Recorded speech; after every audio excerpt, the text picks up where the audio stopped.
Le bowling s'appelle La Sphère, la localité c'est Fontaine-le-Comte et on a quelques instants simplement du coup d'envoi du tout premier tour de cette rencontre palpitante du Master Series. Ça fait partie de la Promotion Tour avec les deux premières joueuses qui sont derrière moi. Lindsay Boomershine, l'américaine, qui n'a pas encore été titrée. Elle est passée souvent près de la victoire. Elle a été championne dans les rangs universitaires.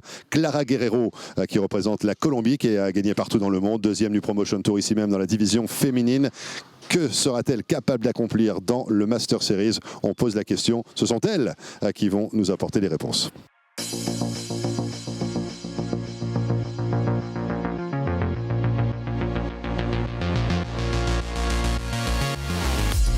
Voici le tableau du Master avec en première position l'Allemande Denise Grened et le match qui nous intéresse aujourd'hui, c'est le premier tour entre l'Américaine Lindsay Boomershine et la Colombienne Clara Guerrero. Comme d'habitude, je ne vous les présente plus, nous retrouvons au bord des pistes nos deux commentateurs. À vous messieurs.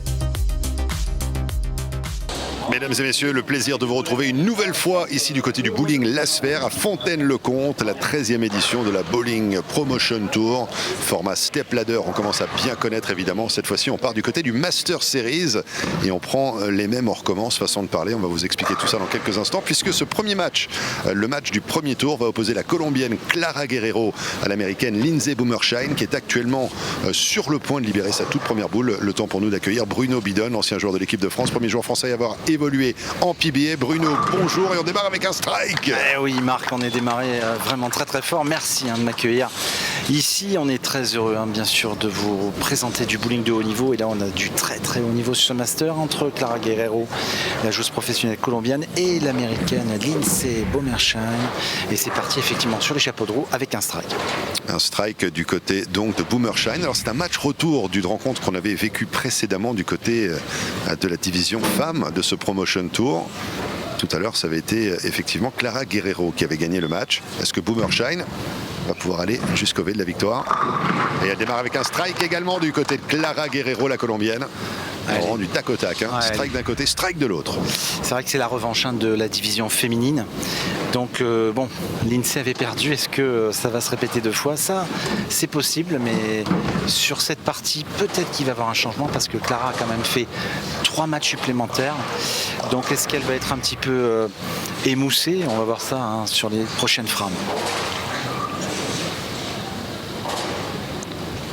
Clara qui a le privilège de poursuivre effectivement, elle a réalisé le premier strike sur la première frame et elle va entamer donc la deuxième frame ici, piste 5. Vous avez parlé longuement en interview des problèmes de transition qu'elle a connus un petit peu plus tôt dans la journée. Avec... Oh, le messager, Marc, c'est un messager qui est mort en fait parce qu'il n'a pas touché la quille 10, c'était la quille 1 qui est partie sur le kickback à gauche et qui a voyagé, c'est pour ça qu'on appelle ça un messager, et qui malheureusement est tombé dans la riole. Et la quille 10 qui est toujours cette quille rebelle. On la voit souvent, vous le savez au bowling, les droitiers c'est la quille 10, les gauchers la quille 7. Et ce type de joueur ou ce type de joueuse à haut niveau laisse souvent la 7 ou la 10. Sinon c'est strike. Quelquefois une petite erreur, un split par-ci par-là, mais en général ce sont des machines à strike. Espère. Voilà le compteur qui... on a ouvert le compteur pour Guerrero, strike, spare sur les deux premières frames. Et Boomershine maintenant qui va enchaîner 2 frames de manière consécutive. Oui, parce qu'on est sur un système en individuel, donc la première joueuse joue la première frame, puis la joueuse numéro 2 la frame 1 et 2, et puis on enchaîne ainsi de suite jusqu'à la fin du match. C'est un format assez agréable d'ailleurs à suivre en télé.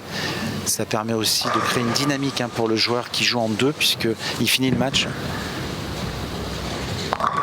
Et Lindsay qui a fait laisser un horrible split, le 7-10 Marc. Ah oui, 7-10, ça fait mal. Et là, finalement, le 10 est tombé. Il reste le 7. Alors pour une droitière ou un droitier, c'est quand même assez rare. C'est assez rare, ouais. On laisse plutôt la 10. Et finalement, la piste 7, elle va traverser la piste. Normalement, elle devrait jouer à droite de la piste avec un peu d'effet. Mais là, je crois qu'elle a pris la boule de spare. Elle va jouer tout droit. Ouais, c'est ça, je crois.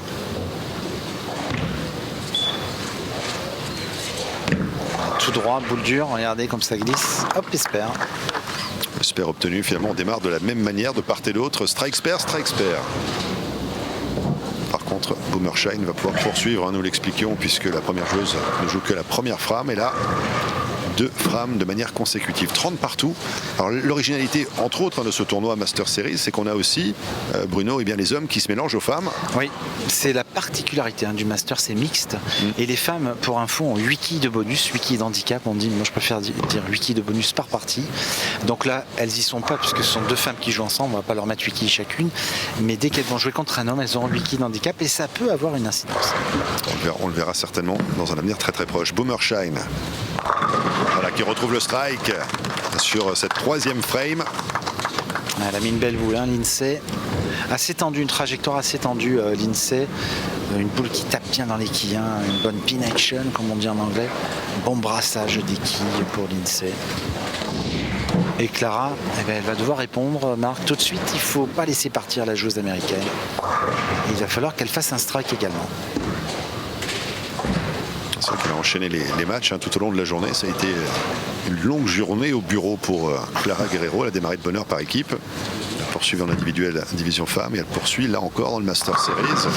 Et c'est la 10. Et oui, Marc, la 10 une nouvelle fois. Alors c'est sûr, quand vous jouez à haut niveau, vous enchaînez des parties et puis il y a des fois comme ça où vous faites beaucoup moins de strikes que d'habitude, vous laissez souvent des quilles de coin. Et à ce petit jeu-là, il y a quelquefois des joueurs qui s'énervent, qui ont tendance à s'énerver et donc ils ratent l'espère derrière. Et les joueurs qui ont le plus de self-control ne ratent pas la quille. Et il faut de la régularité dans ce sport et de l'abnégation. Il faut être vraiment toujours positif. Voilà, pas de problème pour le spare, pour le coup. Guerrero, strike, spare, spare. Avec une opportunité sur la piste 5 qui, me semble-t-il, est celle qu'elle préfère des deux. Ouais. Alors un petit point sur le huilage, on évolue sur un 42 pieds, un huilage relativement facile pour des joueurs ou joueuses professionnelles. Il n'a pas vraiment de piège, c'est un bloc comme on dit, il y a beaucoup d'huile au centre, très peu au bord. Et en fait on va chercher la partie sèche qui est plutôt au bord de la piste, au niveau du point de cassure, Marc, c'est-à-dire sur les 15 derniers pieds de la piste, c'est environ les 7-8 derniers mètres. Et c'est là que tout se passe, et la boule prend de l'effet, elle prend un angle suffisant pour faire arriver dans la poche avec l'angle nécessaire pour faire strike. Vous parliez exactement de ça, mais malheureusement la 10 reste debout encore et toujours pour Clara Guerrero. Eh oui, elle laisse beaucoup la 10, Clara.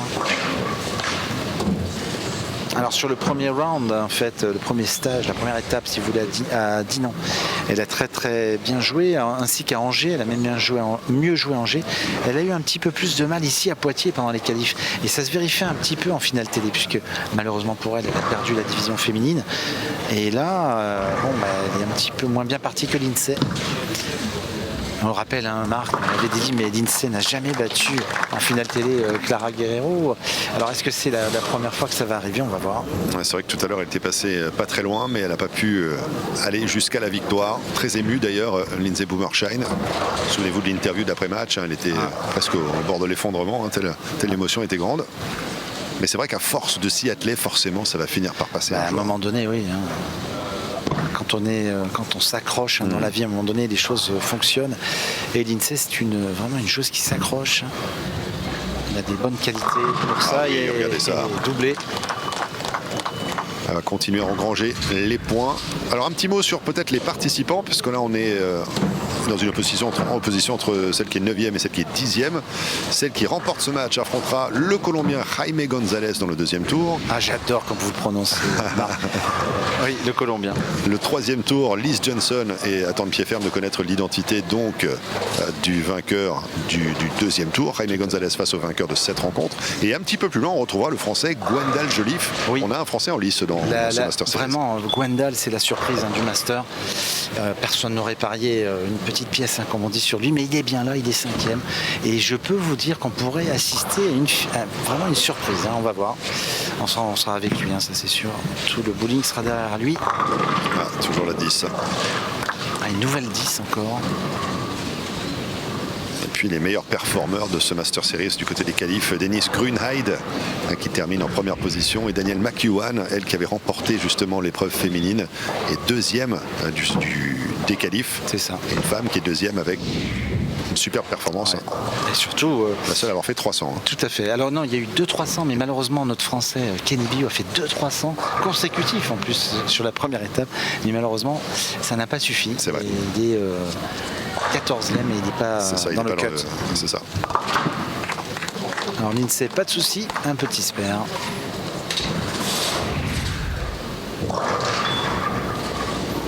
Et c'est vrai que le Master Series, c'est un long chemin. Hein. C'est-à-dire que la joueuse, là par exemple, Lindsay, qui vient de terminer son spare, si elle veut gagner le Master, il faut qu'elle gagne 9 rencontres, imaginez-vous. C'est 9 matchs. Alors que Dennis Grunet, lui, il est tranquille.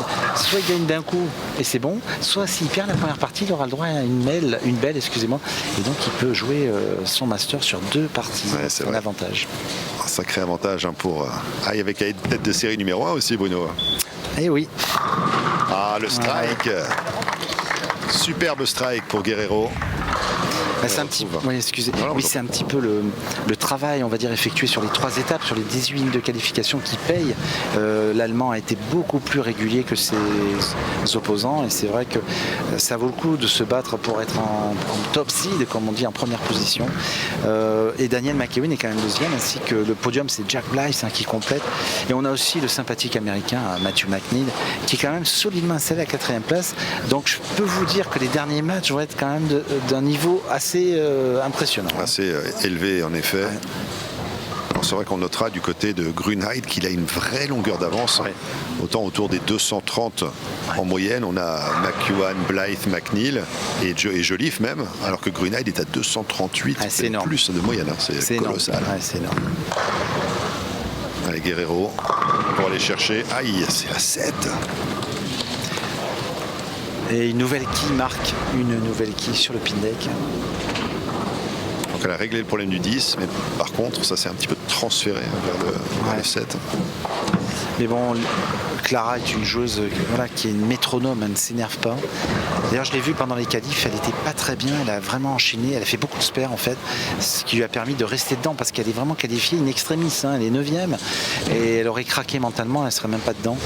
Donc c'est quand même une joueuse qui a des qualités et des ressources morales importantes. Et là elle court quand même après le score, mais moi je pense qu'elle n'a pas dit son dernier mot.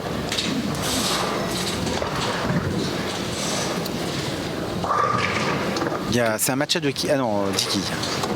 Une dizaine de quilles de retard pour Lindsay. C'est qui va démarrer la frame numéro 6. Ah non, excusez-moi Marc, non, il y a une quille d'écart, c'est tout. Parce que Lindsay n'avait pas joué la frame 6. Non, c'est un match très serré, il y a une quille d'écart. Tout est encore possible. Alors qu'elle a quand même 3 strikes à son compteur, Boomershine. De 3, on passe à 4.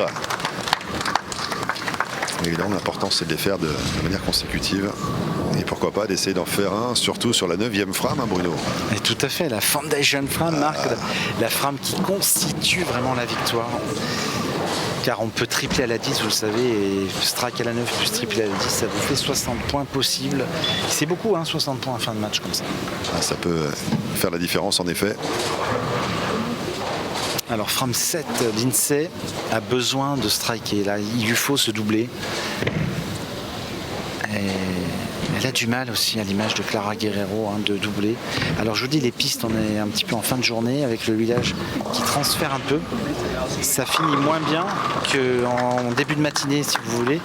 Et c'est vrai qu'à ce petit jeu-là, si vous êtes capable de ralentir un peu votre vitesse de boule, vous allez avoir plus de marge. Et pour le moment, les deux joueuses ont une vitesse assez constante.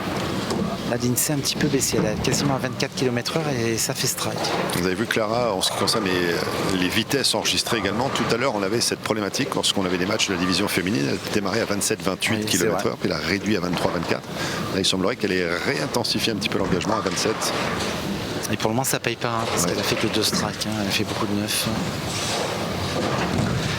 Est-ce qu'elle va ralentir un petit peu sa boule? Ça lui permettrait peut-être d'enlever la 10. On va voir ça. Elle est un peu plus lente cette boule. Et strike du coup. Superbe. Alors je vais vous dire la vitesse. La 20, vous voyez Marc, 23,93. C'est ça. Il y avait trop d'engagement, trop d'intensité, trop de vélocité. 23,88, voilà. Voilà, donc on voit bien que... Ah, pardon, c'est 23,93 parce qu'effectivement, Oui, le switch, ça a changé, mais on est proche de la vitesse de boule de l'INSEE et du coup, il faut jouer en dessous de 25 à mon avis. Si vous jouez au-dessus, vous allez forcément laisser des quilles de coin. Ça, c'est une information qui pourrait intéresser Liz Johnson, qui a une caractéristique de jouer rapidement, avec beaucoup de puissance, peut-être le style un peu nord-américain. Ouais. C'est vrai que Liz Johnson a une vitesse de boule assez conséquente. Et sur ces pistes ici à Fontaine-le-Comte, je pense qu'il faut arriver à une vitesse pas trop rapide, entre 24 et 25.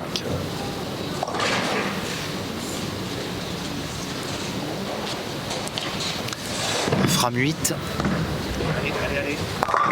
Superbe. Très bon strike de Clara Guerrero.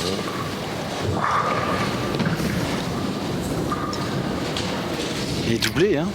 Doublé, ouais. Doublé de part et d'autre, Bruno, regardez. On est quasiment à égalité encore.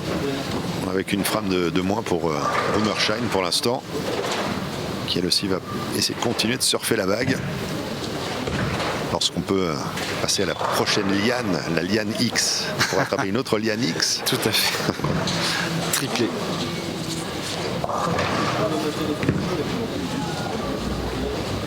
Oh, la 10, la 10. Ah, c'est un gros. Oh, elle est passée, magnifique. Alors celui-là, je me demande comment elle est tombée, Marc. Parce que j'ai vu la quille vaciller. Ah oui. Et ce qui est très bizarre, c'est qu'elle est tombée de l'arrière vers l'avant. Exactement. Alors comme s'il y avait un petit courant d'air d'ailleurs.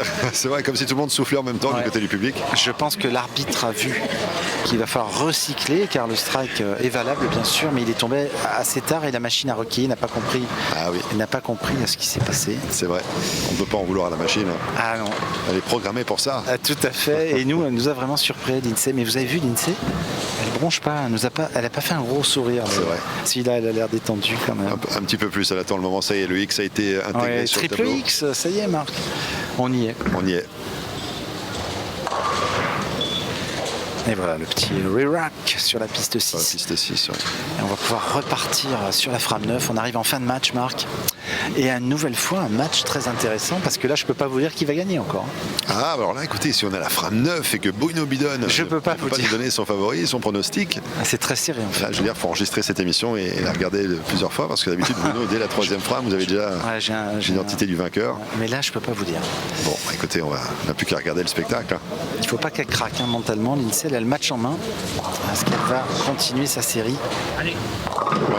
En même temps, souvent, lorsqu'elle craque, c'est plutôt dans les phases finales, quand on est demi-finale, voire la finale. C'est pas dans les phases où on est premier tour, deuxième tour. C'est ça. Elle les aborde pas tout à fait psychologiquement de la même manière, j'ai l'impression. Tout à fait. Mais peut-être qu'elle se met une pression seule, en fait, si vous voulez. Comme dès qu'elle joue contre des joueuses qui sont meilleures qu'elle, elle se dit, oh, je ne gagnerai pas. C'est peut-être ça, en fait, hein, on ne sait pas trop.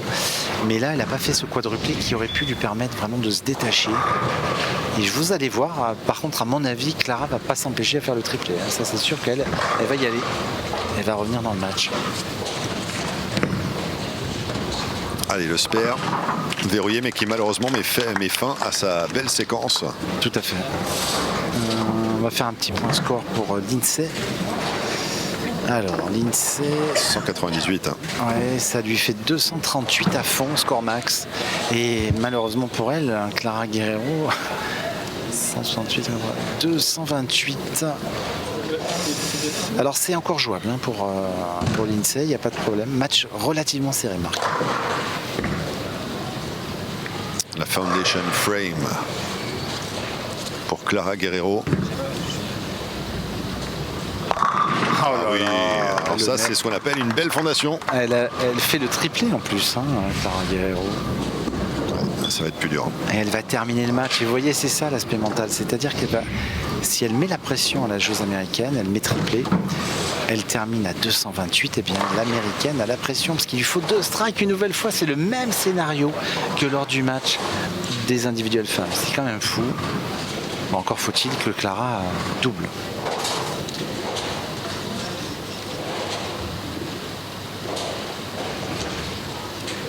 Allez, se concentre.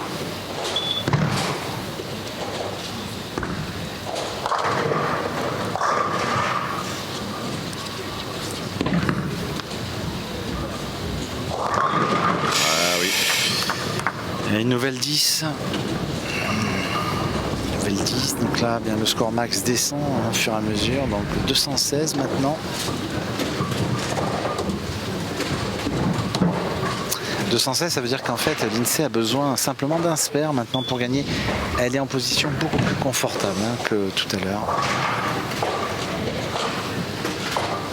Ouais, ça casse un petit peu l'envol de Guerrero.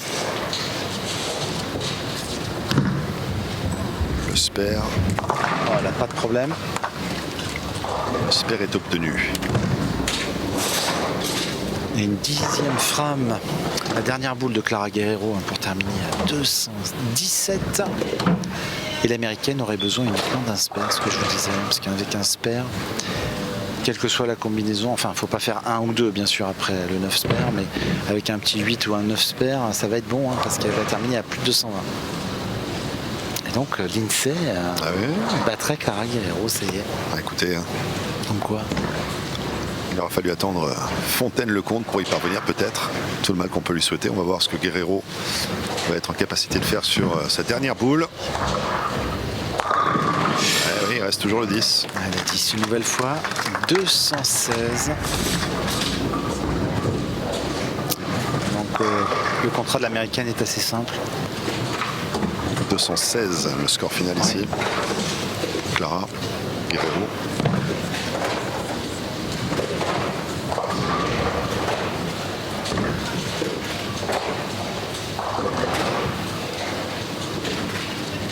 Donc là, il faut un spare minimum, pas de split sur cette frame numéro 10.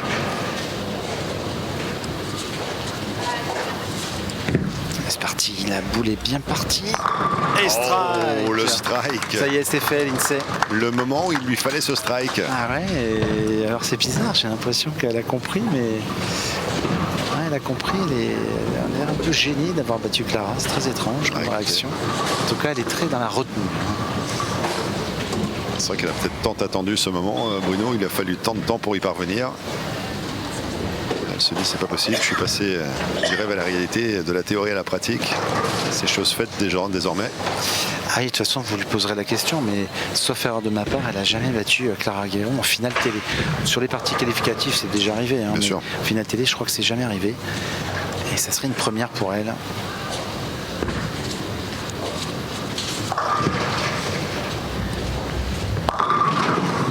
Voilà, 9, ça finit très très propre. 228 à fond, belle victoire de l'INSEE. Et donc Marc, elle va aller affronter notre ami Jaime González, le Colombien, bien sûr. Tout à fait. Une Colombienne à un Colombien dans ce Master Series. Ouais. Et Jaime González, qui n'est autre qu'un joueur qui a été médaillé de bronze aux Jeux mondiaux en 2020, médaillé de bronze des Jeux panaméricains également. Tout à fait, un très bon joueur, Jaime, comme vous dites. Bah, vous l'appeliez James. Oui. Je comprenais pas pourquoi il me faisait une drôle de tête quand je l'appelais. Je comprends mieux maintenant Marc. Et voilà, victoire, Marc, de l'INSEE Bommersheim, 228 à 216. 228 à 216, le score final. Et l'américaine parvient à battre la colombienne Clara Guerrero.